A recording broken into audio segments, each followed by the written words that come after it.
Respecting yourself as a creative is very important. Hi, I'm Anthony Banks. I'm a certified leadership coach and a personal development coach. And I had a situation where I had a consultation with a screenwriting consultant.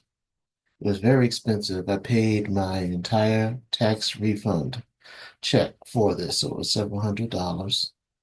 And he had read the script, and we were having the consultation afterwards. And he let me record it. And during the consultation, he's looking through the script to tell me specific points about it. And he said to me, "These scenes aren't very interesting." Did that hurt? I sweated over those words. If he had punched me, I swear it would have hurt less. And he didn't have my full attention for the rest of the consultation because I felt so disrespected as a paying client. In addition to being insulted as a creator, that he would say something like that, I thought it was very insensitive. And I didn't feel like I was getting my money's worth. So I actually lost sleep over that. And I finally decided to email him. I was very hesitant to do so because he's extremely knowledgeable, extremely experienced, very well known. He knows what he's talking about, but I still didn't feel right about the way he was communicating to me, especially as a paying client. So I wrote him an email. It was very tactful. I wasn't obnoxious about it, but I communicated to him what I just said to you. And I said to him, "You've been in the business for a very long time. You have a very thick skin. This was my very first script. I'm not in that position. You have to respect that and respect me as a paying client." And I felt the way you said that was very disrespectful. And I also offered him a solution. I said, "You could have said instead, the interest, the excitement level in these scenes is not high enough yet."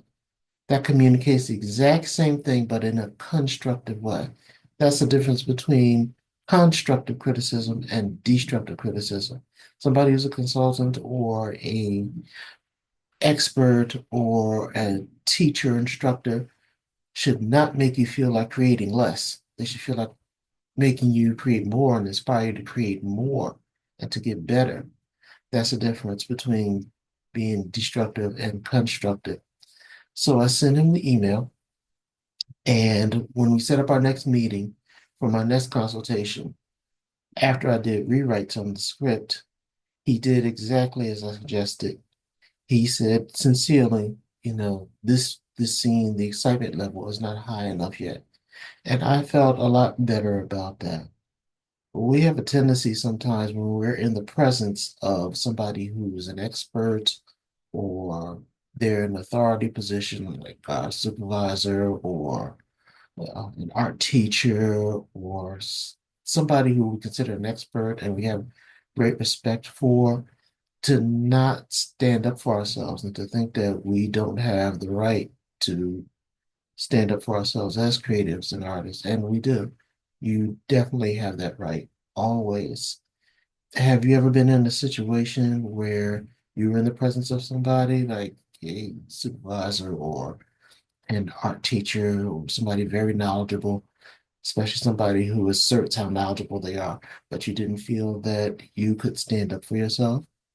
You can always stand up for yourself, and you always should.